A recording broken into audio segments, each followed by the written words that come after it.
¡Sal de mi cocina ahora! Su grito me atravesó como un cuchillo. Estaba parada junto al fogón, sosteniendo la cuchara de madera que tantas veces había usado para alimentar a mi familia. Pero esta vez no cocinaba para mí.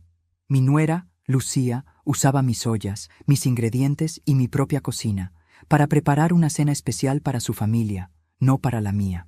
Yo solo había querido ayudar, revolviendo la salsa con el mismo cuidado de siempre, cuando ella, sin mirarme siquiera, se giró hacia mí y lanzó esas palabras con un desprecio tan helado que el vapor del guiso pareció congelarse entre nosotras. Mi hijo Julián, de pie junto al refrigerador, soltó una risita nerviosa, y entonces, lo que más dolió, aplaudió.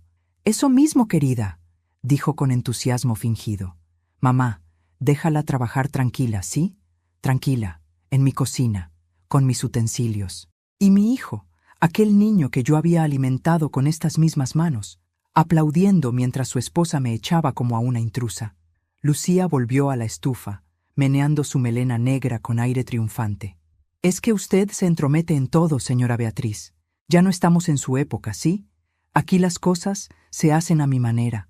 No dije nada, no lloré, solo sentí cómo el aire se espesaba, cómo el corazón me golpeaba en el pecho con una rabia silenciosa, de esas que no gritan, pero nunca se olvidan. Esa noche me encerré en mi habitación. Las paredes olían a humedad, a pasado. En la puerta escuché risas y copas chocando. La familia de Lucía celebraba, comiendo en la mesa que había sido mía durante 40 años. 40. Un número que pesa. 40 años de matrimonio, de sacrificios, de noches sin dormir, de levantar una casa con mi difunto esposo, ladrillo a ladrillo. Y ahora, esa misma casa, mi refugio, mi orgullo, parecía ya no pertenecerme. Me miré en el espejo. El rostro que me devolvía la mirada tenía arrugas. Sí, pero también algo más. Una calma peligrosa. Una calma que solo tienen las mujeres que ya no temen perder nada. Beatriz Navarro, me dije en voz baja, hoy te echaron de tu cocina, pero mañana verán lo que significa ser la dueña de esta casa. Pero antes de continuar, quiero hacerte una invitación muy especial. Suscríbete al canal y deja tu me gusta. Esto me ayuda a ver que me apoyas y disfrutas de mis historias. Y comenta aquí abajo desde qué ciudad nos estás viendo. Ahora, continuemos. Cuando todos se fueron a dormir, caminé descalza hacia la cocina. La mesa aún tenía restos de la cena. Migas, copas vacías, el olor a vino derramado. El mantel que yo había bordado con mis propias manos estaba manchado de grasa. Me dolió. No por las manchas, sino porque Lucía había borrado mi historia con la soberbia de quien nunca tuvo que luchar por nada. Tomé una servilleta y comencé a limpiar la mesa en silencio. Y mientras lo hacía, recordé a Miguel, mi esposo, y su voz grave diciéndome: «Beatriz, nunca te rebajes ante la ingratitud. Espera.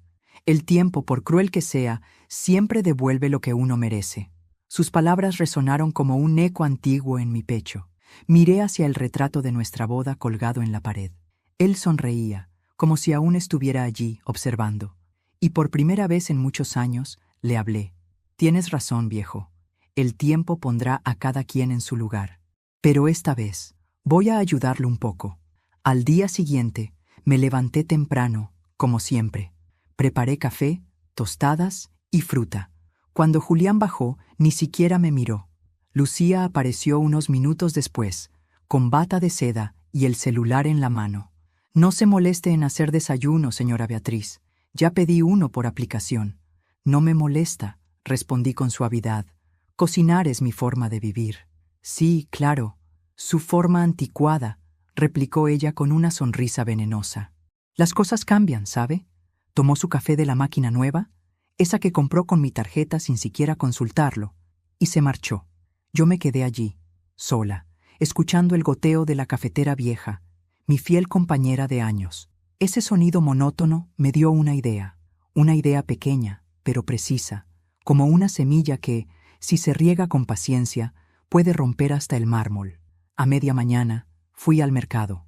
No compré comida, compré un cuaderno de tapa dura y un bolígrafo azul.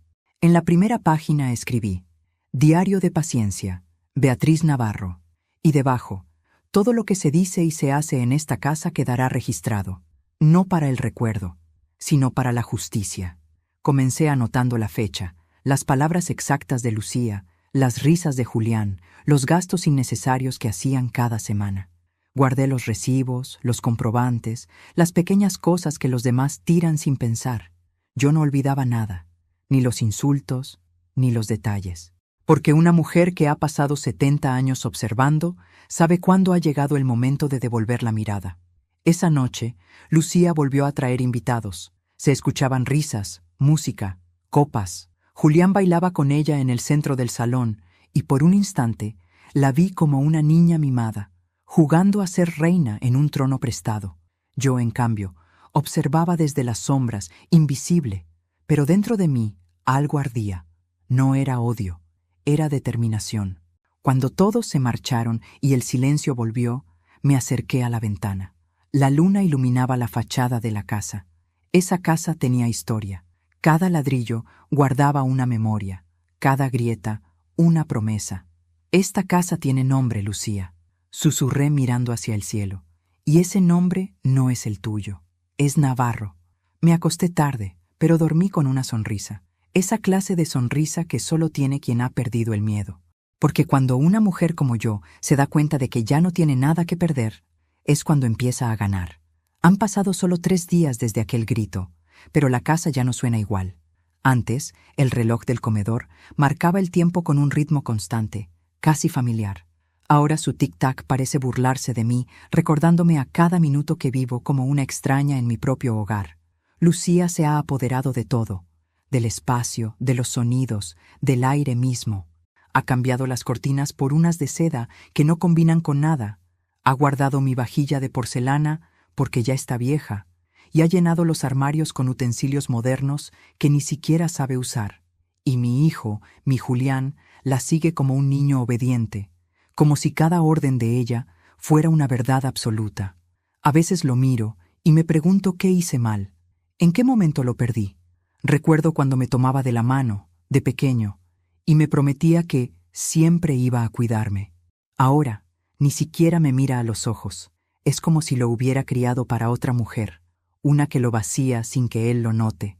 Lucía tiene un talento especial, convertir cada día en una prueba de paciencia. Una mañana, mientras yo regaba mis plantas, se acercó sonriendo con esa voz dulce que usa antes de soltar el veneno. Señora Beatriz, he estado pensando que sería mejor si deja de usar tanto el horno. Consume mucha electricidad, ¿sabe? Lucía, le dije con calma. Cocino en ese horno desde que mi esposo y yo construimos esta casa. Precisamente por eso, ya está muy viejo.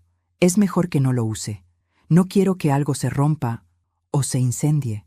Su sonrisa se amplió, pero sus ojos estaban vacíos, como si disfrutara al decirlo. Yo asentí, sin discutir. He aprendido que el silencio puede ser más fuerte que cualquier grito. Sin embargo, algo dentro de mí empezó a moverse. No era resignación. Era una vigilancia silenciosa.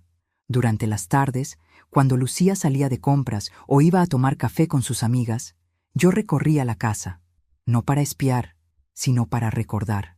Cada rincón tiene su historia.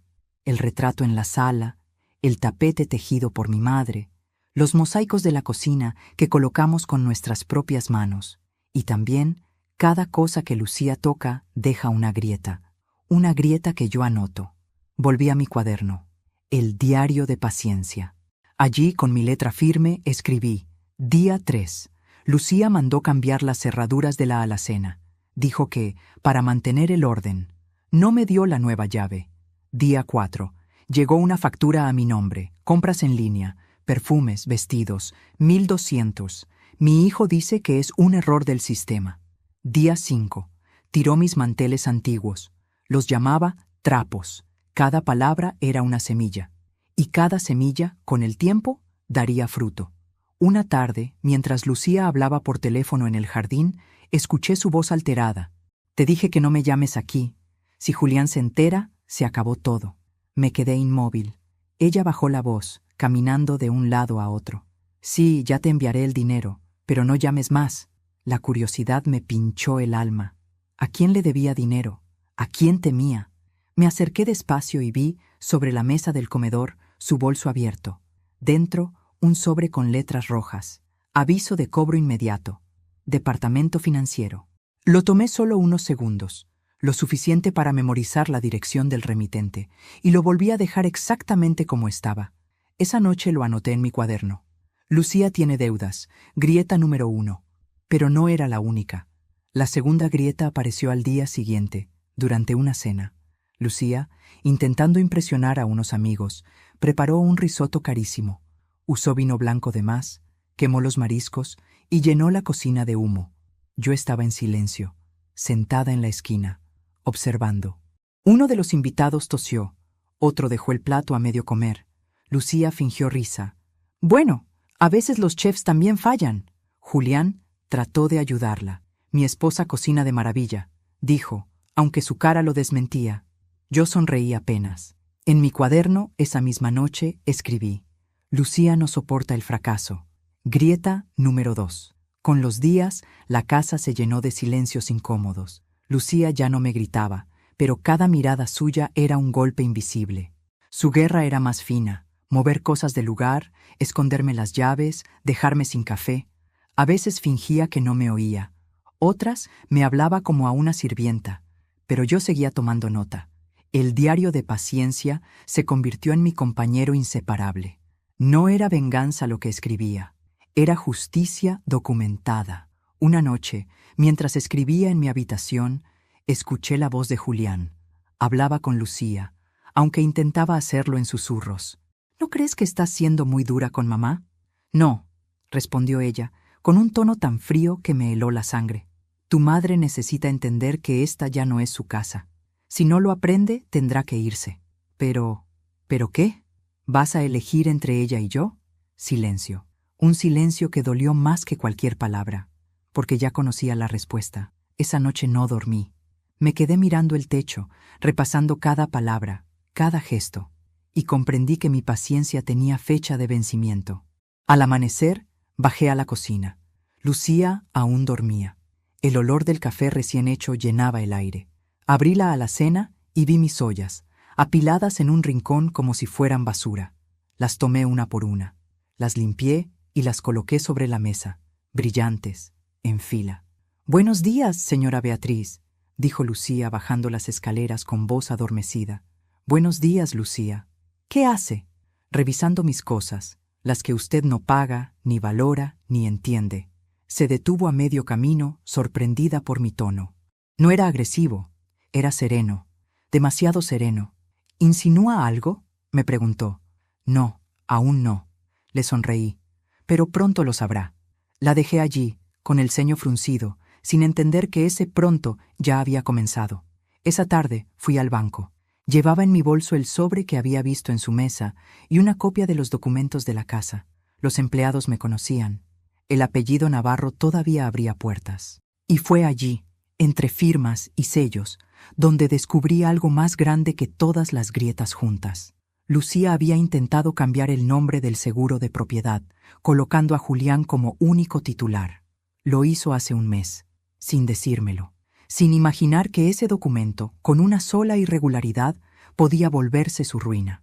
Guardé la copia, regresé a casa y escribí en mi diario: «Ella cavó su propio pozo. Solo debo esperar a que caiga». Esa noche, mientras cenábamos, la observé. Lucía hablaba de viajes, de compras, de cosas que no importaban. Julián la miraba fascinado, como si aún creyera en su perfección. Yo, en cambio, la miré y supe que su imperio empezaba a tambalearse, porque toda reina arrogante olvida algo, que las coronas pesan, y cuando se llevan sin humildad, terminan cayendo. Esa noche, mientras todos dormían, encendí la lámpara del buró y abrí mi cuaderno. El silencio de la casa me envolvía como un abrigo viejo, lleno de recuerdos y polvo. A la luz amarillenta, las páginas se veían vivas, respirando entre líneas, como si las palabras que había escrito durante los últimos días tuvieran pulso propio. Pasé mis dedos por la primera hoja, donde había escrito: «Diario de paciencia, Beatriz Navarro», y sonreí, porque ya no era un diario, era mi espejo. Un espejo donde podía mirarme sin miedo, sin la humillación que Lucía me arrojaba todos los días. Entre esas páginas no había fragilidad, sino fuerza. Y esa fuerza empezaba a tener forma, dirección, propósito. Afuera llovía. Las gotas golpeaban los vidrios del ventanal como dedos inquietos, insistentes, reclamando atención. Y yo, por primera vez en mucho tiempo, decidí mirar atrás. Recordé el día en que me casé con Miguel Navarro. Llevaba un vestido sencillo, cosido por mi madre. Él me miraba con una ternura que no necesitaba palabras. Con el paso de los años, esa ternura se transformó en refugio, en complicidad, en hogar. Juntos levantamos esta casa, ladrillo a ladrillo, con las manos llenas de cal y el corazón lleno de sueños. Mientras otros compraban, nosotros construíamos.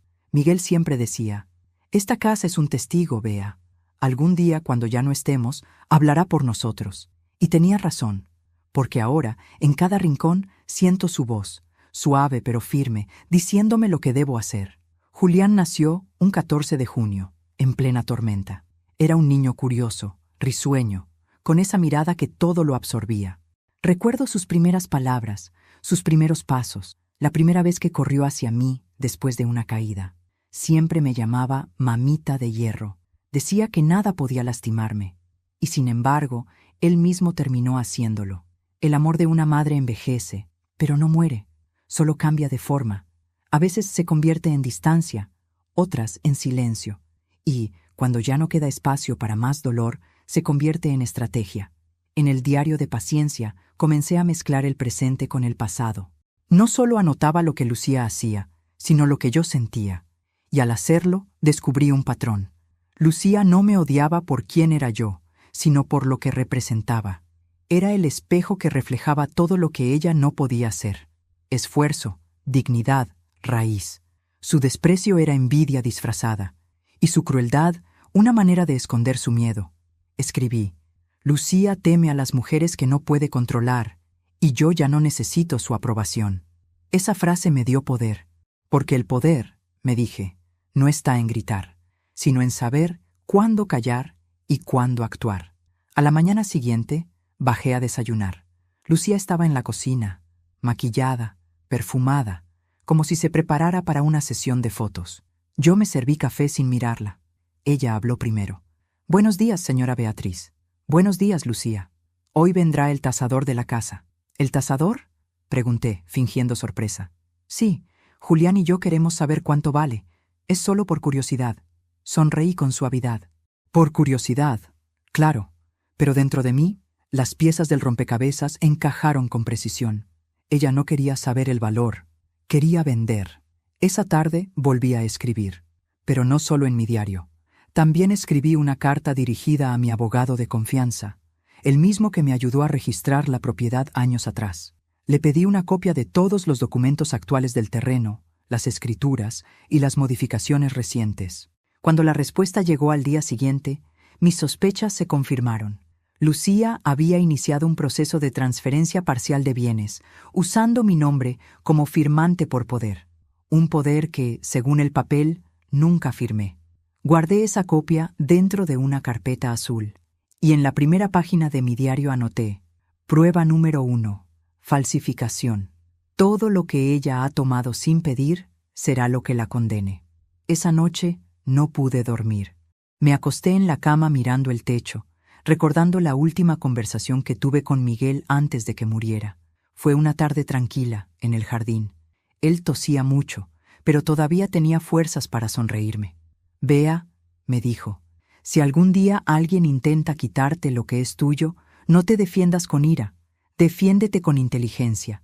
El enojo ciega, pero la verdad siempre deja ver». Lloré al recordarlo, porque entendí que su consejo no era solo sobre propiedades o dinero, era sobre mi voz, esa voz que había perdido entre las risas de Lucía, entre la cobardía de mi hijo, entre los años que me hicieron creer que debía pedir permiso para existir. Ya no más. Los días siguientes los dediqué a planear. Lucía seguía con su vida de apariencias, fotos con su familia, comidas con amigas, comentarios crueles disfrazados de cortesía. Yo, mientras tanto, recopilaba fotocopias, correos, recibos, todo lo que demostrara su abuso. Incluso grabé, desde mi celular, una conversación donde se burlaba de mí. No era por venganza, era por memoria, porque un día, cuando todo esto estallara, nadie podría decir que Beatriz Navarro estaba loca. Un domingo, mientras ella y Julián dormían hasta tarde, entré a la cocina con mis papeles bajo el brazo. Encendí la cafetera y esperé que el aroma llenara el ambiente. Sobre la mesa extendí los documentos, las facturas a mi nombre, los movimientos bancarios, las copias del supuesto poder falso. Cada hoja era una historia de traición. Miré hacia la puerta, medio esperando que Miguel apareciera, como antes, con su sonrisa tranquila. Y entonces lo dije en voz alta. No te preocupes, viejo. No necesito que vengas a protegerme. Ya aprendí a hacerlo sola. El reloj marcó las 9. Lucía bajó las escaleras, bostezando, y se detuvo al verme con todos los papeles desplegados. ¿Qué hace con eso, señora Beatriz? Organizando recuerdos, respondí con una serenidad que la desconcertó. Uno nunca sabe cuándo va a necesitarlos. Se rió con burla. ¿Recuerdos o fantasías? La diferencia, Lucía, es que los recuerdos siempre tienen testigos, y usted ha dejado demasiados. La sonrisa se borró de su cara. Por primera vez vi miedo en sus ojos, un miedo pequeño, contenido, pero real, y supe que la grieta se estaba abriendo. Esa noche, antes de dormir, escribí la última línea del día. Cuando una mujer guarda silencio, no es por debilidad, es porque está afilando sus palabras para el día en que hablen por ella. Cerré el cuaderno y apagué la lámpara, pero mi mente seguía despierta, encendida, como una hoguera, y en medio de la oscuridad pensé, Lucía cree que esta casa le pertenece, pero pronto descubrirá que lo que se roba sin amor, se pierde sin aviso. El silencio puede ser un arma poderosa, si se sabe afilar. Y yo llevaba semanas afilándolo. Cada palabra que no decía, cada gesto que contenía, cada sonrisa fingida frente a Lucía, era parte de una sinfonía invisible que solo yo podía oír. La paciencia, lo entendí entonces, no era debilidad, era disciplina, el arte de esperar el momento exacto en que la verdad corta más hondo que el odio. Desde que descubrí sus fraudes y su intento de apropiarse de la casa, todo lo veía con otros ojos. Ya no me dolían sus comentarios, porque cada ofensa era una prueba más, una pieza del rompecabezas que la hundiría. Lucía seguía creyendo que me tenía dominada. En las mañanas me daba órdenes disfrazadas de sugerencias. Sería mejor que no toque el piano, señora Beatriz. Se desafina con facilidad. Debería evitar recibir visitas sin avisar. Esta casa ahora tiene normas. Normas. En mi casa, yo solo asentía. Con cada palabra suya, mi diario crecía como un bosque de evidencias. Había comenzado a enumerar los capítulos del horror doméstico que ella misma escribía sin saberlo. Grieta número 3. Quiere que deje de recibir a mis amigas. Le molesta mi pasado. Grieta número 4. Usa mis recetas, pero dice que son suyas. Cada detalle quedaba grabado con mi letra, mientras afuera todo seguía igual. La casa parecía tranquila, pero debajo de esa calma, el ruido de la verdad empezaba a formarse. Una tarde, decidí invitar a mi vecina, doña Teresa, una mujer de mi edad, discreta y de confianza. Lucía no estaba. Había salido a una reunión importante. Serví café en la vajilla de porcelana que había escondido cuidadosamente antes de que ella la botara.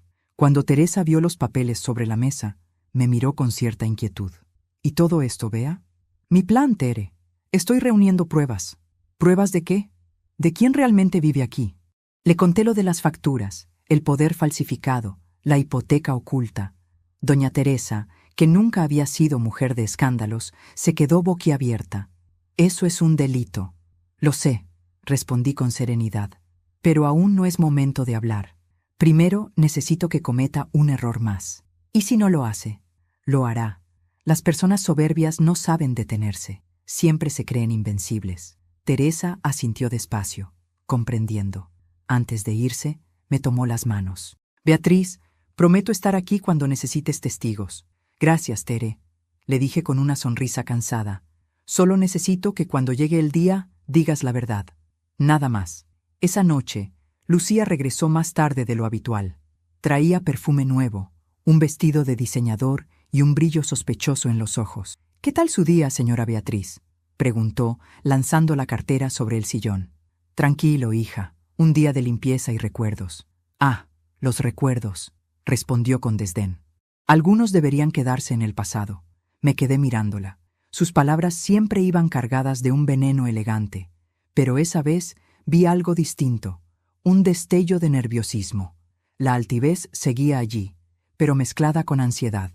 Al día siguiente recibí una llamada inesperada.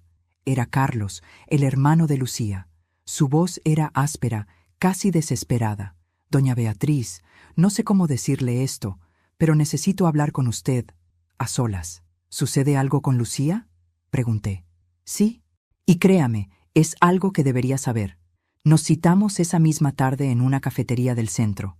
Carlos llegó con ojeras, el rostro pálido, las manos temblorosas. Sin rodeos, me dijo. Lucía me usó para pedir préstamos. Yo firmé como aval, pensando que su esposo estaba de acuerdo. Pero resulta que todo era mentira. Su confesión cayó como una piedra en mi pecho. No por sorpresa, sino por confirmación. Ya lo intuía, pero oírlo de su propia sangre me dio el último pedazo del rompecabezas. Y si puedo preguntarle, ¿por qué me lo cuenta ahora?, inquirí. Porque la amenazan, y yo no puedo seguir cargando con esto. Usted es la única que puede detenerla. Le agradecí y tomé nota mental de cada detalle. Mientras él hablaba, mi mente no descansaba. El plan se estaba formando, como si Miguel mismo me dictara cada paso desde donde estuviera. Esa noche, cuando Lucía volvió, la esperé en la cocina. Tenía una calma que la descolocó. Lucía, dije, he estado pensando que podríamos invitar a tu familia el domingo. ¿A mi familia?, preguntó sorprendida. Sí, a tus padres, a tus hermanos, incluso a Carlos. Una cena formal para reconciliarnos. Sus ojos se iluminaron de satisfacción. No sospechó nada. Por fin una buena idea, señora Beatriz. Ya era hora de que entendiera su lugar. Sí, pensé mientras fingía sonreír. Lo entenderé, pero no como tú crees. Pasé la semana preparando cada detalle. No solo la cena, sino el escenario. Mandé limpiar los cubiertos de plata, coloqué el mantel que había bordado en mi juventud y elegí cuidadosamente la vajilla con el monograma BN grabado en el borde. Lucía lo notó. ¡Qué dedicación, señora Beatriz! Pensé que odiaba estas reuniones. No las odio, hija. Solo necesitaba un motivo importante, y vaya si lo tenía. El domingo llegó. La casa olía a hierbas, vino y recuerdos. Lucía estaba radiante, y Julián parecía contento por la tregua aparente. Los invitados fueron llegando. Sus padres, sus hermanas, incluso Carlos, que me miró con complicidad silenciosa. Cuando todos se sentaron, Lucía levantó su copa. Quiero brindar por la familia, por esta casa, que ahora es un nuevo comienzo. Yo sonreí. Sí, brindemos. Tomé la palabra con voz serena, pero firme, porque los comienzos son maravillosos, sobre todo cuando uno ya conoce el final. Los murmullos se detuvieron. Lucía me miró, desconcertada. ¿Qué quiere decir con eso? Que a veces el silencio es solo una estrategia, y que mientras tú hablabas, yo observaba. Abrí la carpeta que tenía junto a mí y la dejé sobre la mesa. Dentro estaban las copias de los documentos falsos, los comprobantes, las deudas, todo. El aire se cortó. ¿Qué es esto?, preguntó Julián con voz temblorosa. La verdad, respondí. Tu esposa intentó robarme esta casa, Julián, y usó mi nombre para hacerlo. El rostro de Lucía se descompuso. Los invitados se quedaron helados. Su madre bajó la mirada, su padre se llevó una mano a la frente, y Carlos, en silencio, asintió. Lucía se levantó de golpe, furiosa. «Usted no tiene pruebas. Esto es un invento». «Al contrario», dije con calma. «Tengo más de las que necesitas para pasar una larga temporada explicándote a un juez». Silencio. Solo el reloj del comedor siguió marcando el tiempo, implacable. «¿Por qué no lo dijo antes?», preguntó Julián, devastado.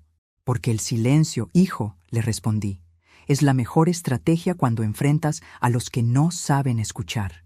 Aquella noche, después de que todos se marcharon y la tensión se disipó como humo, me senté sola en la cocina. El reloj marcaba la medianoche. El aire olía a vino, a justicia recién servida. Saqué mi diario, lo abrí en la última página y escribí: «El silencio no me hizo débil, Me hizo precisa. Cada ofensa fue una palabra más en mi plan. Y hoy, el plan comenzó. Apagué la luz. Y por primera vez en mucho tiempo, dormí sin miedo. Los días siguientes fueron un desfile de silencios tensos y puertas que se cerraban con más fuerza de la necesaria. Después de aquella cena, mi pequeña victoria, la casa entera parecía sostener la respiración. Lucía ya no gritaba ni daba órdenes, pero su mirada era puro veneno. Julián caminaba como un fantasma entre nosotras. No sabía de qué lado estaba, o quizás sí lo sabía, pero el miedo lo mantenía en su sitio. A veces lo escuchaba hablar solo, otras veces sentía que evitaba volver a casa. Y yo no lo culpaba. Había visto lo que no quería ver, que su esposa no era la mujer que creía y que su madre no era tan frágil como pensaba. Una tarde, mientras preparaba café, escuché el ruido de la puerta. Lucía había llegado antes de lo habitual. Llevaba el rostro cubierto de maquillaje, pero no lo suficiente para disimular las ojeras. ¿A qué se debe esa cara, Lucía?, pregunté sin levantar la voz. ¿Y a usted qué le importa?, respondió, soltando la cartera sobre la mesa. A mí no, pero parece que a tu conciencia sí. Me lanzó una mirada cargada de furia contenida. ¿Cree que ganó algo con su numerito del domingo? No lo creo. Lo sé. Se acercó despacio. Podía oler su perfume mezclado con el vino. Usted me arruinó. No, Lucía, le dije girando el rostro hacia ella. Tú sola te arruinaste. Yo solo encendí la luz. Durante un segundo creí que me golpearía. Su mandíbula tembló, los dedos se cerraron en puños, pero en lugar de hacerlo, sonrió con esa sonrisa que no era sonrisa, sino máscara. Esto no ha terminado, vieja, susurró antes de subir las escaleras. La escuché patear algo en el pasillo, luego cerrar la puerta con un golpe seco, y yo me quedé allí, mirando la taza de café que empezaba a enfriarse, pensando, tiene razón, no ha terminado. Esa noche, revisé mis papeles una vez más. Todo estaba en orden. Pero algo dentro de mí me decía que no debía confiarme. Lucía era el tipo de mujer que no sabía perder, que cuando el orgullo se le resquebraja, busca venganza con las manos sucias. Y no me equivoqué. Al día siguiente, salí a hacer unas compras. Cuando regresé, noté algo extraño. La casa estaba demasiado limpia, demasiado vacía. Subí las escaleras y abrí la puerta de mi habitación. Mi diario había desaparecido. El corazón me dio un vuelco. Revisé cada rincón, cada cajón, cada rincón del armario. Nada. Lucía se había atrevido a entrar. Y lo peor, sabía. Me senté en la cama y respiré hondo. No podía dejar que el pánico me dominara. Si lo tenía, lo usaría en mi contra. Fui a la cocina. Lucía estaba allí, cortando verduras con una sonrisa helada. ¿Perdiste algo, señora Beatriz?, preguntó sin mirarme. No, respondí. Lo que es mío siempre regresa. Ah, qué suerte, porque yo encontré algo muy interesante en su habitación. ¿Y qué harías tú con algo que no entiendes?, le dije acercándome. Leer no es lo mismo que comprender. La sonrisa se borró por un instante. Me di cuenta de que no lo había leído completo. El diario estaba cifrado en su propia manera. Fechas sin contexto, frases cortadas, palabras en clave que solo yo podía descifrar. Lo que para ella eran simples notas, para mí eran armas dormidas. Devuélvemelo, Lucía. ¿Y si no quiero? Entonces guarda bien lo que robaste. Porque cuando llegue el momento, lo que falta en esas páginas será lo que te condene. Se quedó quieta, sin saber si lo que decía era verdad. Pero su inseguridad me dio una ventaja. Sonreí, recogí mi taza y subí a mi cuarto. Mi diario estaba perdido, sí, pero yo había comenzado otro la noche anterior. Uno que escondí dentro del marco de una fotografía. Ella no lo sabía, y eso bastaba. Esa noche escribí en ese nuevo cuaderno: la serpiente cree que ganó cuando muerde, pero olvida que el veneno también puede subir por sus propios colmillos.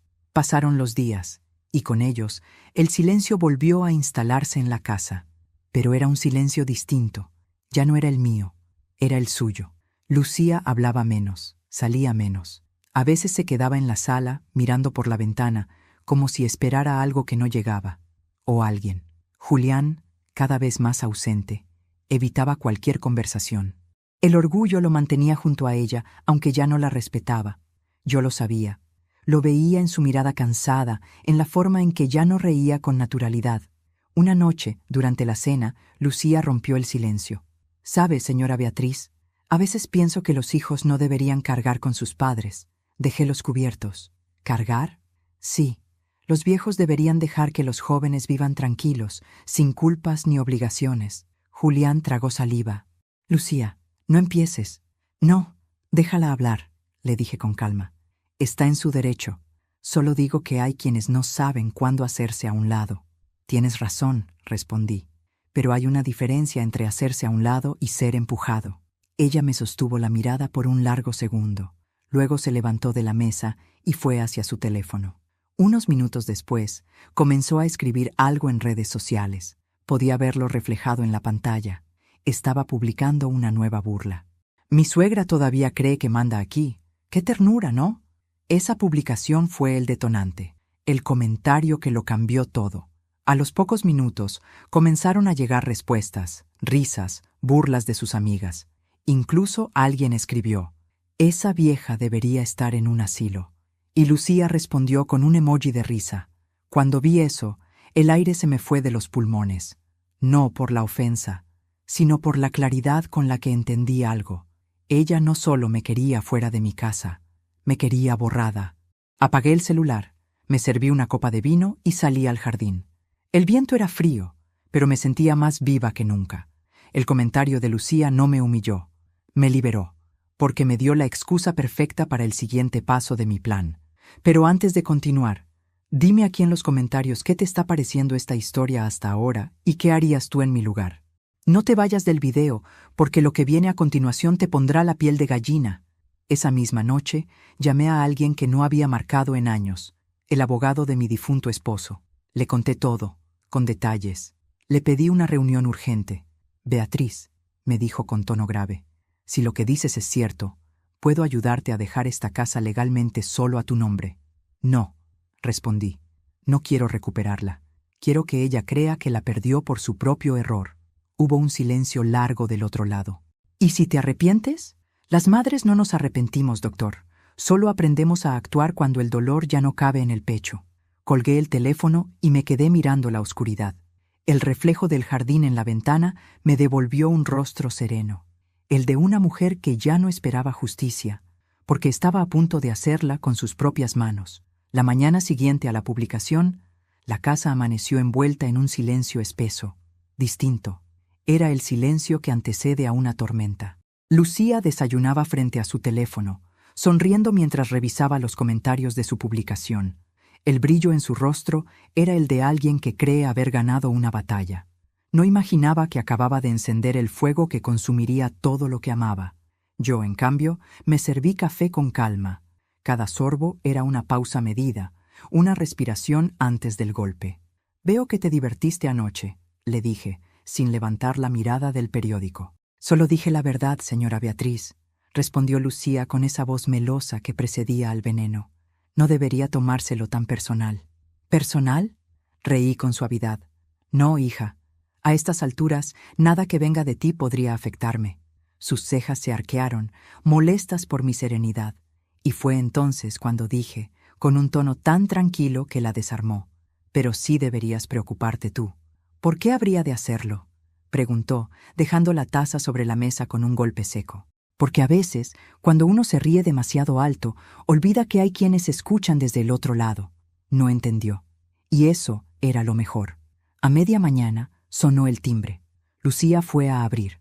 Al otro lado estaba Carlos, su hermano, con el rostro tenso y los ojos encendidos de furia. «Necesito hablar contigo», le dijo empujando la puerta. «¿Qué haces aquí? ¿Qué hago aquí? Vine a decirte que por tu culpa estoy en problemas, Lucía. Los del banco me están persiguiendo. Dijiste que ibas a arreglarlo». Julián bajó las escaleras, confuso. «¿Qué está pasando?». Carlos lo miró con impotencia. «Tu esposa usó mis datos para cubrir sus deudas, y ahora los acreedores quieren embargarme a mí». El rostro de Lucía perdió color. «No sabes de lo que hablas». «Claro que lo sé», gritó Carlos, señalándola. «Y tu suegra también». Todos se giraron hacia mí.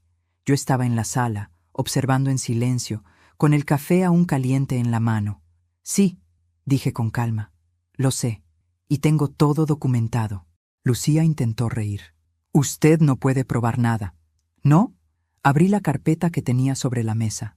Aquí están las copias de los documentos falsificados, los movimientos bancarios, los correos. Carlos los miró con rabia y decepción. Te di mi confianza, Lucía, mi propia sangre. Lucía retrocedió, tambaleante. Por primera vez la vi vulnerable.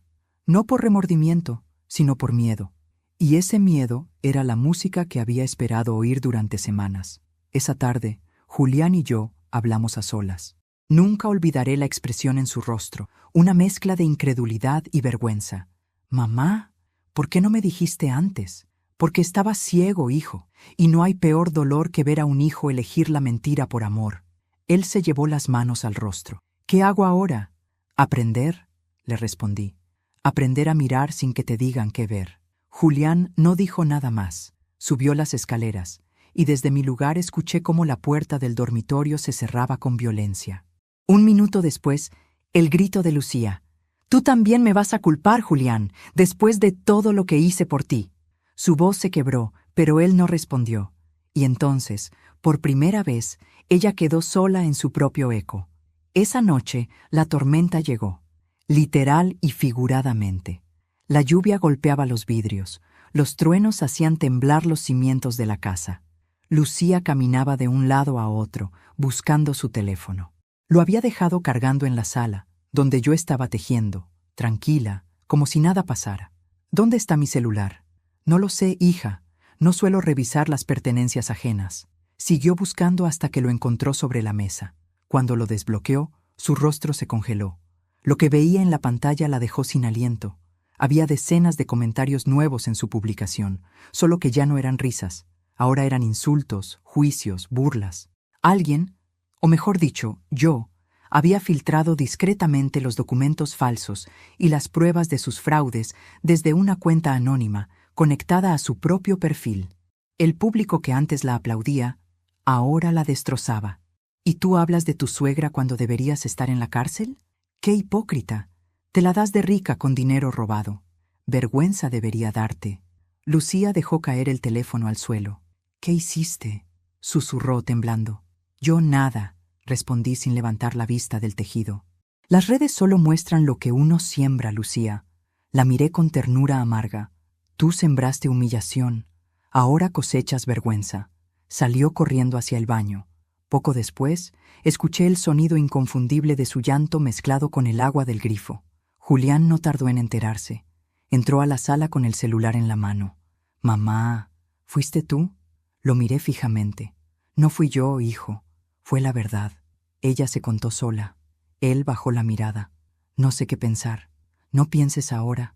Solo mira». «Mírala por primera vez». Se acercó a la puerta del baño y llamó suavemente. «Lucía, abre». Silencio. «Lucía, por favor». Cuando por fin abrió, su rostro estaba pálido, los ojos rojos. Me miró con un odio seco, sin lágrimas. «Esto no se quedará así». «Oh, claro que no», respondí. «Nada queda igual después de la verdad». Esa noche dormí en paz, pero el amanecer trajo el verdadero precio del silencio. Lucía no bajó a desayunar. Julián tampoco. La casa estaba inmóvil. Me serví café, esperé, y entonces sonó el timbre. Eran 2 policías. «¿La señora Beatriz Navarro?», preguntó uno. «Sí, soy yo.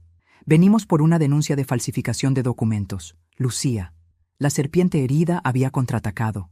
Les pedí pasar y me mostraron la denuncia. El nombre del abogado de mi esposo también figuraba en ella. Lucía había ido demasiado lejos. Pero lo que ella no sabía era que esa misma mañana, su hermano Carlos ya había entregado una declaración formal con todas las pruebas que la incriminaban.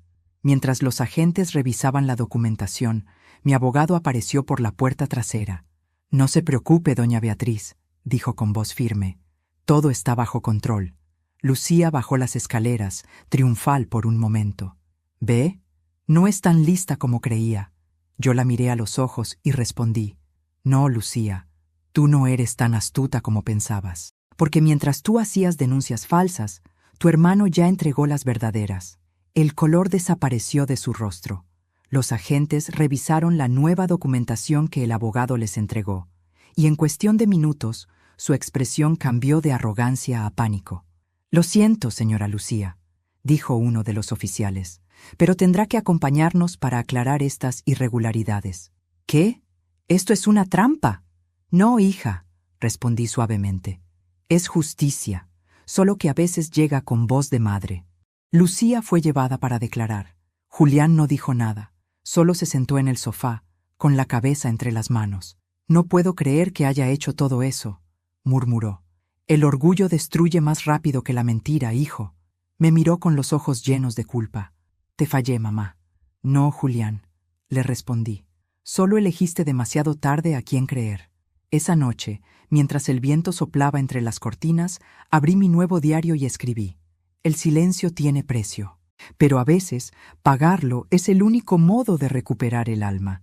Y añadí una última frase, mirando hacia la ventana donde la lluvia caía lenta, purificadora. «El eco de la verdad siempre vuelve, incluso a las paredes que callaron demasiado». La casa parecía otra desde que Lucía se fue con los agentes. No hubo gritos, ni llantos, ni dramatismos, solo un silencio largo, profundo, como si las paredes suspiraran aliviadas. Después de tanto tiempo, el aire volvió a sentirse limpio.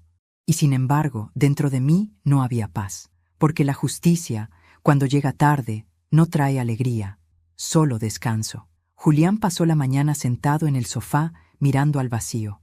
No hablaba. Tenía la mirada de un hombre que acaba de ver su vida desmoronarse sin entender cómo.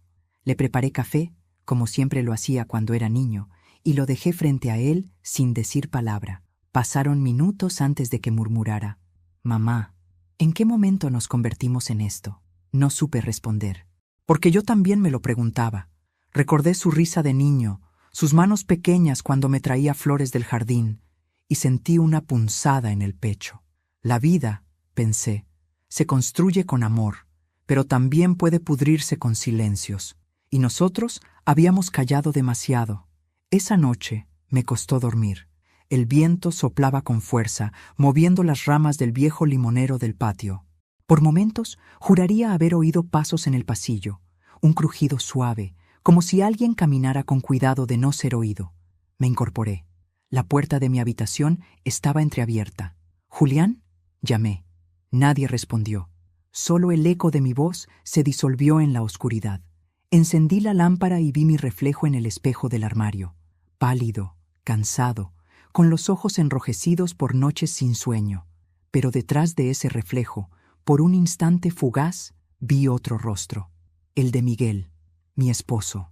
Sereno, como siempre, mirándome con una mezcla de tristeza y ternura. Parpadeé y desapareció. Me quedé inmóvil, temblando. No sentí miedo. Sentí compañía, como si en medio del caos alguien me dijera: «Ya falta poco, Bea, pero aún no has terminado». Al día siguiente, Julián me encontró en el jardín, regando las plantas. «Mamá», dijo con voz apagada. Lucía llamó. Me quedé quieta, con la regadera en alto. ¿Qué quería? Dice que la dejarán libre en unos días, que todo fue un malentendido. ¿Y tú le crees? Guardó silencio. No lo sé. Parte de mí todavía quiere hacerlo. Lo miré con ternura. El corazón no se apaga de un día para otro, hijo. Pero el amor, cuando duele tanto, deja de ser amor. Se convierte en miedo. ¿Y si intento ayudarla? Ya lo hiciste demasiado. Ahora le toca a ella aprender lo que significa perder lo que no se valora. Julián bajó la mirada y durante unos segundos vi en él al niño que fui incapaz de proteger del dolor adulto. Lo abracé. Fue un gesto breve, torpe, pero sincero. No había palabras que pudieran remendar los años rotos, pero al menos empezábamos a reconocernos. Con los días, la calma volvió lentamente. Limpié cada rincón, abrí las ventanas, dejé que el sol entrara después de tanto tiempo. El olor a humedad se mezcló con el perfume del jazmín. Era como si la casa misma respirara al fin. Una mañana, mientras ordenaba la habitación de invitados, encontré una caja olvidada bajo el armario. El polvo cubría la tapa, y al abrirla reconocí la letra de Miguel. Eran cartas, cartas que nunca me había mostrado. La primera comenzaba así: «Beatriz, si estás leyendo esto, es porque ya no estoy. Hay cosas que no te conté. Y tal vez debí hacerlo. Sentí un nudo en la garganta. Seguí leyendo. Hace años, antes de casarme contigo, cometí un error. Un negocio mal hecho, un dinero prestado a la persona equivocada. Lo pagué durante décadas, en silencio. No quería que tú ni Julián cargaran con mi culpa. Pero ese dinero provenía de alguien muy peligroso. Mi respiración se cortó. Si algún día vuelve a aparecer alguien reclamando deudas del pasado, no discutas. Busca los papeles del banco, en la caja azul del escritorio. Allí está la prueba de que todo se pagó. La caja azul, esa que Lucía había querido abrir semanas atrás. De repente, entendí todo. No solo se había entrometido en mis asuntos, había encontrado algo que no comprendió. Corrí al despacho. La caja seguía allí, intacta. Dentro, entre recibos viejos y certificados, había un sobre con el sello del banco y un papel amarillento, un comprobante de transferencia por una cantidad enorme de dinero. En la esquina inferior, una firma borrosa, Miguel Navarro, y al reverso, una nota escrita a mano. Si algo me pasa, esto pertenece a Beatriz. Nadie más debe tocarlo. Me quedé mirando el papel durante largo rato. El aire se volvió espeso. De pronto, comprendí que la historia no había terminado, que los fantasmas que habitaban la casa no eran solo recuerdos, sino consecuencias, y uno de esos fantasmas tenía nombre. Esa noche, recibí una llamada anónima. «¿Señora Navarro?» La voz era ronca, lenta. Mi padre conoció al suyo. «¿Quién habla?» Digamos que soy parte de un asunto antiguo, un asunto que su difunto esposo dejó pendiente. El corazón me dio un vuelco. No sé de qué me habla. Pronto lo sabrá. La caja que encontró no es el final, es el principio. Colgaron. Me quedé mirando la ventana, donde la lluvia había vuelto a caer, y por primera vez en mucho tiempo sentí miedo real. No el miedo a ser humillada, sino el miedo a que el pasado cobrara una deuda que ni siquiera sabía que existía. Julián entró minutos después, preocupado. «¿Con quién hablabas?» «Con nadie, hijo», mentí. No podía decirle aún, no hasta entender qué escondía esa historia. Me acerqué al retrato de Miguel y lo observé a los ojos. «¿Qué me ocultaste, viejo?», susurré. «¿Qué clase de sombra trajiste a nuestro hogar?» El viento hizo vibrar las ventanas, y una de las luces parpadeó. El aire cambió. No era imaginación. La casa ya no estaba en silencio. Y entendí que los verdaderos fantasmas no son los muertos, sino los secretos que dejamos vivos. Esa noche casi no dormí. La voz del hombre del teléfono seguía retumbando en mi cabeza, grave, insinuante, como si arrastrara consigo el eco de una historia mal enterrada. La caja que encontró no es el final, es el principio. No sabía si era una amenaza o una advertencia, pero comprendí algo con absoluta claridad. El pasado de Miguel Navarro, mi esposo, mi amor, mi refugio, había dejado un rastro más profundo de lo que yo jamás imaginé. El amanecer me encontró en el escritorio, con la caja azul abierta sobre la mesa. Cada papel era una pieza de un rompecabezas que el tiempo había querido ocultar. Había cheques antiguos, documentos bancarios, una lista de nombres, y en medio de todo, una carta sin destinatario, escrita con la letra firme y elegante de Miguel. A veces la vida te obliga a hacer tratos con el diablo, Beatriz, pero lo importante no es lo que uno hace por necesidad, sino lo que hace después para remediarlo. Al pie de la carta, un nombre subrayado: Héctor Montalbán. El mismo nombre que, al buscar en Internet, apareció vinculado a empresas de fachada y operaciones financieras turbias de hace más de 40 años. Héctor Montalbán, un fantasma financiero. El hombre que, según esa carta, le había prestado dinero a Miguel en los años más duros, cuando aún no teníamos nada. Y ahora, 4 décadas después, su sombra había vuelto. Desperté a Julián. No quería hacerlo partícipe de aquello, pero ya no podía cargar sola con una amenaza que llevaba el apellido Navarro grabado en su origen. «Hijo», le dije, mostrándole los documentos, «necesito que leas esto». Él los hojeó sin entender del todo. «¿Qué significa?» «Que tu padre se metió con gente peligrosa, que creyó haber saldado su deuda, pero alguien más no lo cree así». Julián se llevó las manos al rostro. «Dios mío, ¿y si todo esto tiene que ver con Lucía?» «No lo sé. admití. Pero no es coincidencia que todo haya salido a la luz justo ahora. A media tarde sonó el timbre. Era Carlos, el hermano de Lucía. Traía una expresión nerviosa, casi asustada. «Doña Beatriz, ¿puedo hablar con usted a solas?» «Pasa, hijo». Nos sentamos en la cocina, el lugar donde siempre parece comenzar o terminar todo.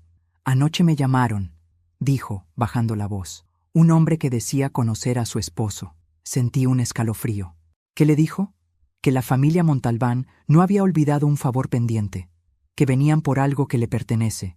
El silencio fue tan pesado que pude oír el goteo del grifo. ¿Y sabe qué es eso que buscan?, pregunté. Carlos negó con la cabeza. Solo dijo que la llave del pasado sigue en la casa. La llave. Recordé de inmediato la pequeña llave de bronce que había encontrado dentro de la caja, con las iniciales HM grabadas en el metal. En ese momento comprendí. Miguel había dejado algo escondido, algo que nunca debió salir a la luz.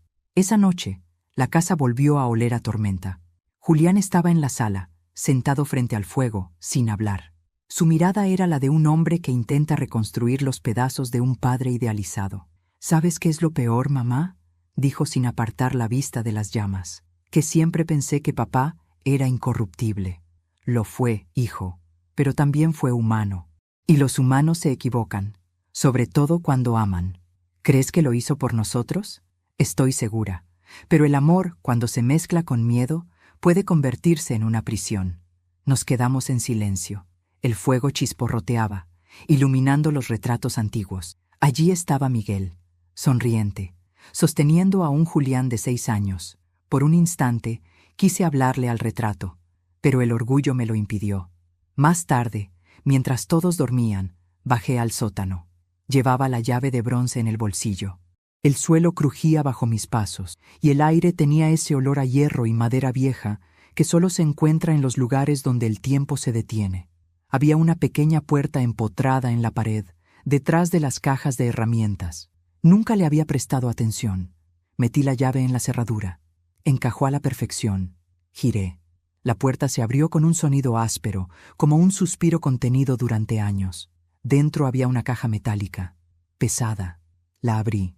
Dentro, varios fajos de billetes antiguos, joyas, documentos y una fotografía.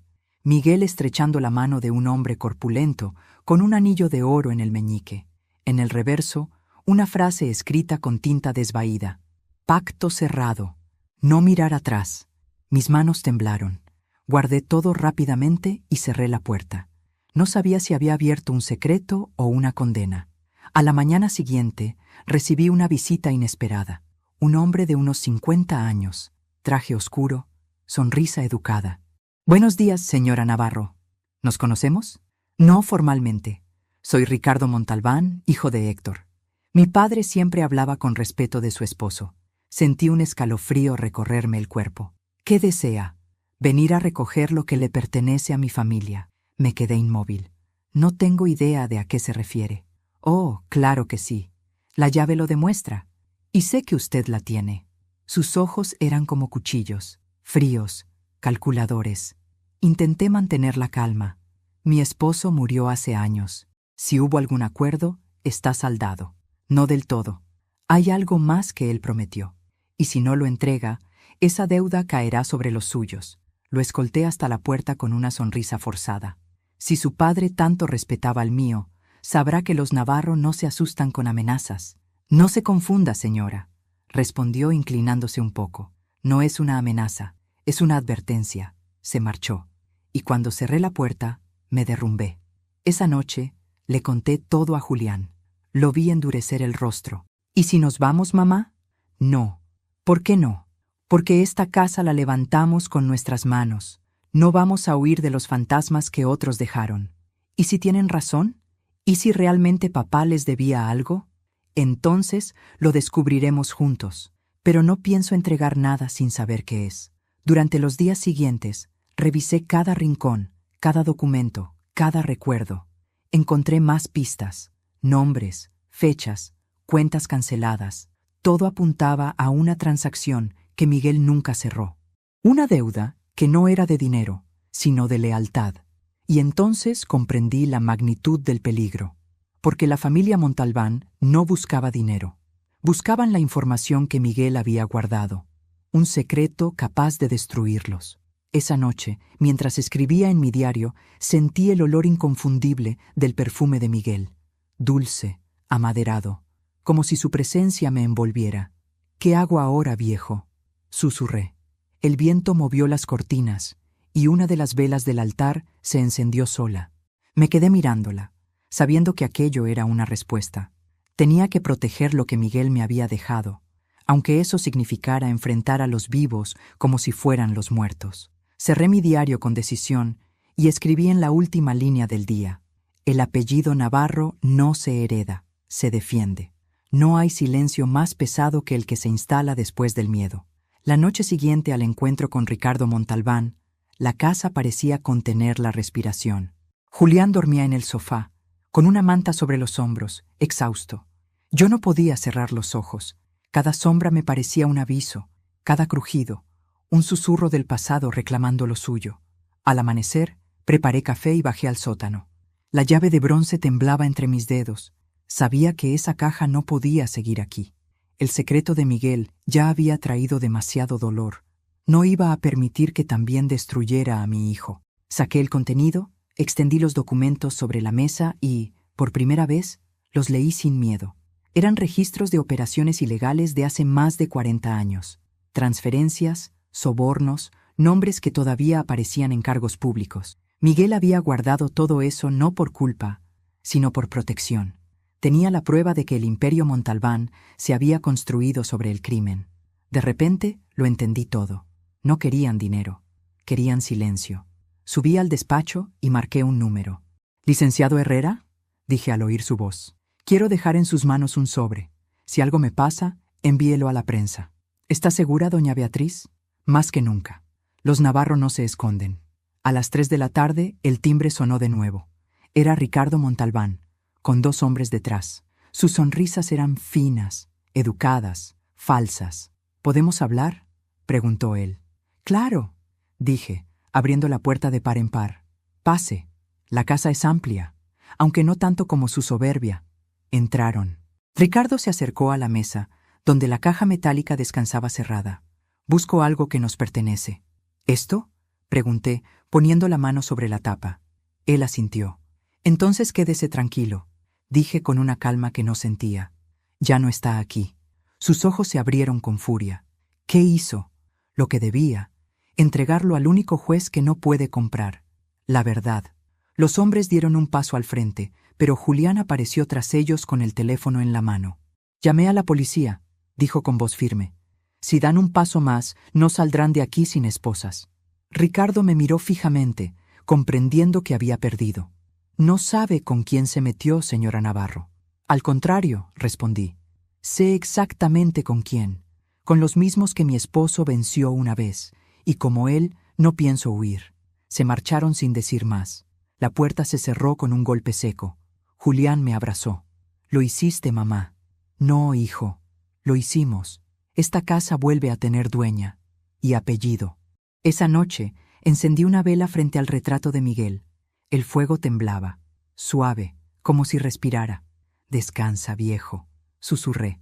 Ya pagué la deuda por los 2. La mañana amaneció tranquila, con un sol tibio que se filtraba entre las cortinas y un silencio distinto, sereno. Por primera vez en años, la casa respiraba en paz. No había voces altivas, ni puertas que se cerraran con rabia. Solo el sonido del viento y el reloj marcando el paso del tiempo. El hogar que alguna vez fue campo de batalla, ahora volvía a ser mi refugio. Encendí la radio, esa vieja emisora que Miguel escuchaba mientras cocinaba los domingos, y fui a la cocina. El aroma del café recién hecho llenó el aire, mezclándose con el recuerdo de su risa. Saqué el cuaderno de recetas que guardaba en el cajón más alto, el mismo que Lucía nunca se dignó a abrir, y pasé las páginas amarillentas hasta encontrar la de su plato favorito, pollo al vino con romero. Era su olor, su firma invisible, la memoria de todo lo que habíamos construido juntos. Comencé a cocinar despacio, sin prisa. El aceite chispeaba en la sartén, y con cada movimiento sentía que las sombras de la casa se disipaban. Ya no tenía miedo. No de Lucía, ni de los Montalbán, ni de los recuerdos que alguna vez me ataron. Había sobrevivido a todo, a la humillación, a la traición, a la culpa ajena, y sobre todo, había sobrevivido a la soledad. Julián entró en silencio, como temiendo romper la calma. Se apoyó en el marco de la puerta, observándome cocinar. «Hace años que no te veía sonreír así», dijo con voz suave. «Hace años que no tenía motivos, hijo. ¿Puedo ayudarte?» Asentí. Le pasé el cuchillo y juntos comenzamos a cortar el romero, como cuando era niño. Ninguno de los dos habló. No hacía falta. El perdón no siempre se dice. A veces se cocina, se comparte, se huele. Cuando el guiso estuvo listo, serví 2 platos sobre la mesa. El vapor subía en espirales, iluminado por la luz del mediodía. Julián probó el primer bocado y cerró los ojos. «Sabe a casa». «Porque eso somos, hijo», le respondí sonriendo. «Una casa que resistió todos los temblores». Después de comer, abrí mi cuaderno una última vez. En la última página, con letra firme, escribí: «La vida me quitó cosas, pero me devolvió la voz. Y mientras esa voz exista, mi historia no morirá». Cerré el cuaderno y respiré hondo. El aroma del vino y las hierbas llenaba el aire como una bendición. Miré el retrato de Miguel sobre la pared. Su sonrisa seguía ahí, tranquila, eterna. «Lo logramos, viejo», susurré. La casa volvió a tener dueña. Y antes de que el día terminara, miré a cámara, con la voz firme, el corazón en calma y las manos aún tibias del fuego, y dije: «Soy Beatriz Navarro. Tengo 70 años, y esta fue mi historia». Si te conmovió, suscríbete al canal, deja tu me gusta, y cuéntame desde qué ciudad me estás viendo. Gracias por escucharme, y por recordarme que nunca es tarde para recuperar lo que nos pertenece. El reloj marcó las 6. El sol se apagó despacio, y con el último aroma de la cocina, la historia de los Navarro por fin encontró su paz.